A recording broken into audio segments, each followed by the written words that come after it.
Good morning sir. Yes, good morning all of you. आइए, और पाठ चल रहा था 10वीं में एप्लीकेशंस ऑफ ट्रिग्नोमेट्री। ठीक है, उसमें से अब आप सवाल फिर से पूछ सकते हैं। हमें नया पाठ वैसे शुरू करना था, ठीक है, लेकिन अभी उसे रुकेंगे क्योंकि थ्योरम पहले बताएंगे, लेकिन दोबारा कर देंगे जब सब विद्यालय आएंगे कल। ठीक है, लेकिन आप करना चाहेंगे तो मैं करूंगा।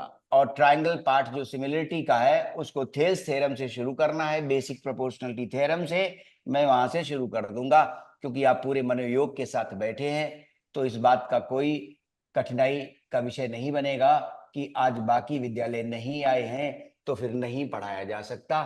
ठीक है, क्यों, हम बार बार वैसे भी रिपीट कर रहे होंगे तो फिर से आ जाएगी। तो एक सवाल आप ट्रिग्नोमेट्री से हाइट्स एंड डिस्टेंसेस एक या दो पूछ लीजिए, फिर चाहें तो थेल्स थ्योरम लिख देंगे। चलिए, एक्सरसाइज जो थी उस पर आइए। कौन सा सवाल पूछेंगे?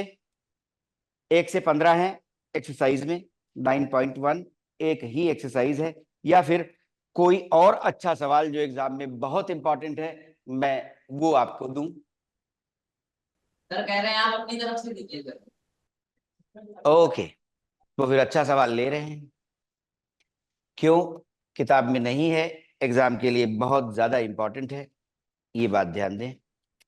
आइए, बहुत पूछा जाता है और सवाल दो तरह से पूछा जा रहा है। किसी बार एंगल्स दे दिए जाते हैं और किसी बार अननोन एंगल्स अल्फा बीटा ले लिए जाते हैं, और किसी बार सवाल पूछ लिया जाता है एंगल्स देकर। तो आइए, दोनों ही तरह से सवाल को दिखा देंगे। ठीक है, एक जनरल सवाल पहले अननोन कांस्टेंट्स में लिख देंगे और उसी पर फिर एंगल्स ले आएंगे और उसे वहां पर भर देंगे तो फिर बन जाएगा।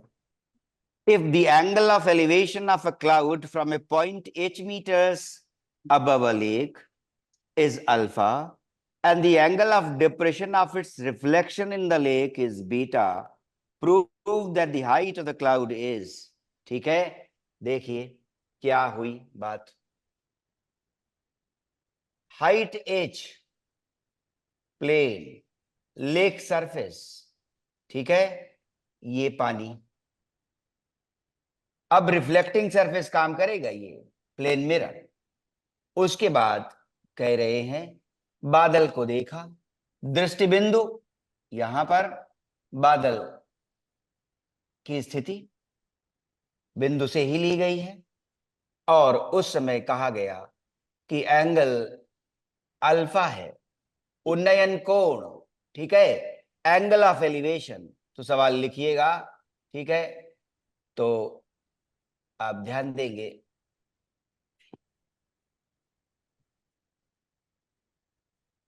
तो उन्नयन कोण उसका कितना बना? अल्फा बना। ठीक है,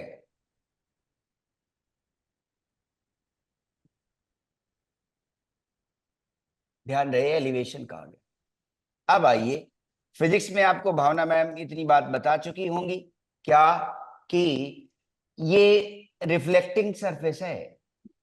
अब इस बादल का प्रतिबिंब दिखाएं तो कहां दिखाएं? यही, और यहां से दृष्टि है का उन्नयन कोण अल्फा। अब कई बार विद्यार्थी फिजिक्स में जो ये बात देखी गई क्या, कि ये प्लेन मिरर है और ये प्लेन मिरर बिंदु, दृश्य यहां पर और प्रतिबिंब ये, क्या देखते हैं आप ये पाते हैं क्या, ऑब्जेक्ट डिस्टेंस प्लेन मिरर के लिए जो ये आया है ए बी, और सी प्रतिबिंब है ए का, A B is equal to B C, object distance is same as image distance. तो बादल का प्रतिबिंब अगर दृष्टि से यहीं पर देख लिया, सरफेस ऑफ वाटर, तो गलत हो जाएगा, और यहां बीटा दिखा दिया। तो ध्यान करें, जो भावना मैम ने आपको बताया होगा, जरूर बताया होगा, कि रिफ्लेक्टिंग सरफेस है plane mirror, object distance is same as image distance. तो बादल जितनी ऊंचाई पर है यहां से, और उसे हमने माना कि वो कैपिटल एच है। ठीक है, वो कैपिटल एच आसान दिखता है ऐसे। ठीक है, अब उसके बाद जो प्रतिबिंब आएगा बादल का, वो ध्यान रहे वो भी एच पर जाएगा। तो जो अवनमन कोण था, एंगल ऑफ डिप्रेशन, वो ये बनेगा। नहीं तो विद्यार्थी ये रेखा खींच देते हैं, गड़बड़ हो जाती है, सवाल उलझ जाता है।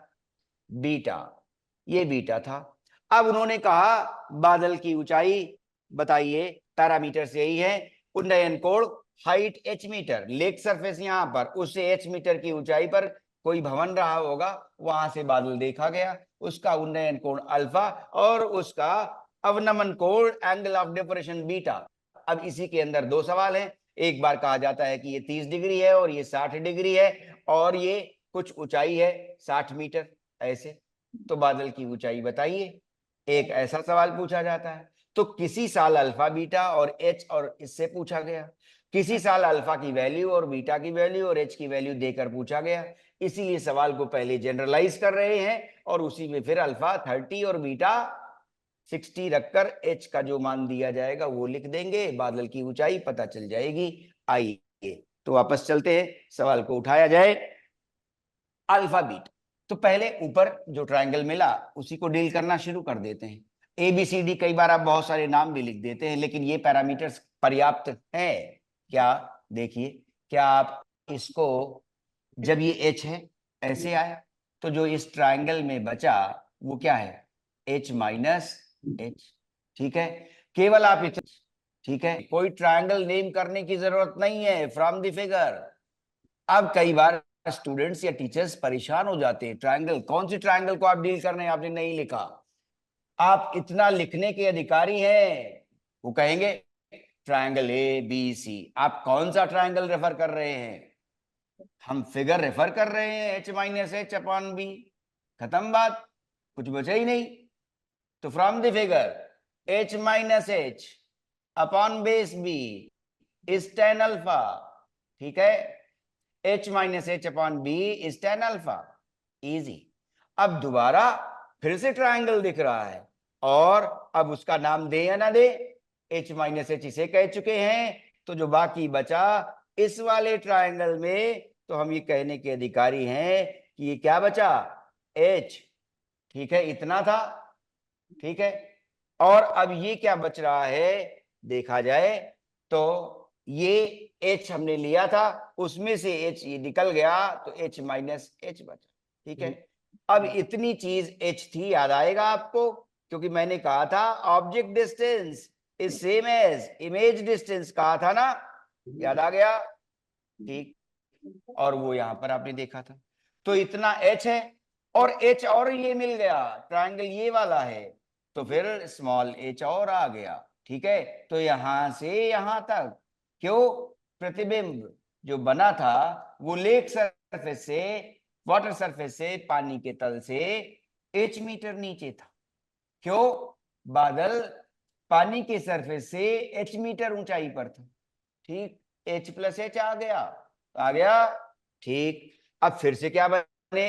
ये पहली इक्वेशन, तो इसमें हम देख भी सकते हैं कि H minus H upon tan alpha नीचे आ रहा है, लिख लीजिए। वैसे इसको लिखने की जरूरत है नहीं, आप डायरेक्ट लिख सकते हैं H minus H into cot alpha, ये डायरेक्ट। तो धीरे धीरे 3 घंटे में 40 स्टेप घट जाते हैं अगर रिफाइंड एक्सप्रेशन है तो, और आप इस बात से बच जाते हैं कि पेपर बड़ा था, ठीक है। कॉट अल्फा, ये स्टेप यहां पर डायरेक्ट लिखा जा सकता था, ठीक है। H minus H cot alpha is B, यही छोड़ दें। दूसरा आ गया, फिर से बी है, परपेंडिकुलर अपॉन बेस, फिर से आ गया H plus H perpendicular upon base B is equal to, अब की क्या है? परपेंडिकुलर और बेस टेन ही बनाओगे, तो टेन बीटा बन गया, टेन बीटा बन गया। आसान बात लग रही है कि यहाँ पहले में बेस बी आया है, दूसरे में भी बेस बी आ जाएगा, तो एच प्लस एच, अब कुछ नहीं करना, टेन बीटा आपकी बार मत डिवाइड करो, अगर ऐसे ही लिख लो कि कॉट बीटा हो गया, रेसिप्रोकल हुआ था, तो एक स्टेप कम होगा और आगे अच्छा रहेगा। ये दूसरा हो गया। अरे दोनों ही समीकरण क्या दिखा रहे हैं, ये भी बेस बी के बराबर है और ये भी बेस बी के बराबर है, तो अपने आप आइडिया मिल गया। अरे दोनों बराबर लिखे जा सकते हैं, ठीक है, दोनों बराबर लिखे जा सकते हैं। पहला इसे कहें क्योंकि रिफाइन कर लिया था, गलत जगह में लिख गया, ठीक है।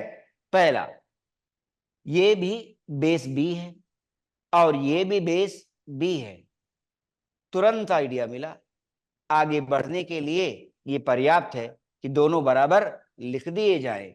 दोनों को बराबर लिख देते हैं, क्या, h minus H cot alpha, ठीक है, और इज इक्वल टू दूसरा h plus H cot beta, ठीक है। बोलिए, आंसर जो दिया है वो 10 में लिखा गया है, ठीक है, आंसर 10 में लिखा गया है, तो ये इधर ले आते हैं 10 हो जाएगा और ये उधर ले जाते हैं 10 हो जाएगा, क्योंकि रेसिप्रोकल हो जाएगा, ठीक है। तो इसकी जरूरत भी नहीं थी इसकी, ठीक है, रिफाइन कर लिया था, लेकिन 10 से h माइनस एच, वो कॉट बीटा इधर उठाकर ला रहे हैं तो 10 बीटा हुआ, और h plus H cot alpha इधर उठाकर ला रहे हैं 10 अल्फा हो गया। आइए मल्टीप्लाई कर लेते हैं। h बादल की ऊंचाई ही ज्ञात करनी है, वही पता करना था। h tan beta minus h tan beta, right hand side क्या लेगा, ठीक है, h tan अल्फा और प्लस h tan बीटा। अगला स्टेप आ गया, ये h उधर जा रहा है तो h common, tan beta minus tan alpha result आ रहा है अगले स्टेप में, और ये वाला उधर ले चलते हैं, स्मॉल h tan बीटा, उधर गए प्लस हो गया, तो फिर से h कॉमन मिला स्मॉल h, और अब प्लस का tan बीटा बनेगा, ठीक है। तो ये tan बीटा देखें, ये h tan बीटा और h tan बीटा, ठीक है, और इसमें अल्फा था, यहां फिर से देखिए tan अल्फा लिखा गया है, tan अल्फा, ठीक है। तो अब ये जब उधर गया h तो कॉमन आया tan beta plus tan alpha. Capital H का रिलेशन डिराइव करना था स्मॉल h के टर्म्स में, अल्फा बीटा के टर्म्स में, तो h tan बीटा उत्तर आ गया। अब दूसरा सवाल इसी से जोड़ देंगे जिसमें अल्फा बीटा और स्मॉल h का मान दिया गया है, upon tan beta minus tan alpha, result आ गया, प्रूव्ड, यही रिजल्ट लाना था, रिजल्ट आ गया। अब इसी से दूसरा सवाल जोड़ेंगे कि अल्फा अगर 30 डिग्री हो, बीटा अगर 60 डिग्री हो और h का मान गिवन हो शायद 60 है, ठीक है, तो बादल की ऊंचाई बताइए, ठीक है, इसे लिखिए और या फिर पहले अल्फा और बीटा दूसरा जोड़ देते हैं, तो 30 और 60 ही है। तो दूसरा एग्जाम्पल भी लिख लीजिएगा, अभी देंगे, और उसमें लिखेंगे कि अल्फा यदि 30 हो, बीटा यदि 60 डिग्री हो और स्मॉल h हाइट 60 मीटर की ऊंचाई से बादल को देखा गया था, तो बादल की ऊंचाई बताइए। ये दूसरा सवाल होगा, कभी ये एग्जाम में पूछा जाता है, कभी ये वाला पूछा जाता है। सवाल दिखा दिया गया है, ये प्रूव करना था, ठीक है, कि बादल की ऊंचाई के लिए जो व्यंजक आएगा, एक्सप्रेशन आएगा, वो ये है, ठीक। चलिए इस सवाल को लिख लीजिए, सवाल बहुत ज्यादा इंपॉर्टेंट है, ध्यान रखिएगा। क्यों, अपने दूसरे एंगल में भी एग्जामिनर इसे पूछ रहा है, क्या, 30 डिग्री 60 डिग्री 60 मीटर, तो दोनों ही दृष्टियों से इंपॉर्टेंट सवाल। तो फिर से लिख लें, वेरी इंपॉर्टेंट। आप सवाल को नोट करिए, कहीं कुछ अभी न कनेक्ट कर पाए हो खुद से तो वो बताइए, तो वो फिर दिखा दें, और इस सवाल में वैल्यू फिर से निकाल लें कि यदि अल्फा 30 डिग्री हो, बीटा 60 डिग्री हो और स्मॉल h 60 मीटर हो, तो बादल की ऊंचाई क्या होगी। 11 के अच्छे आ गए। आ गए? अच्छा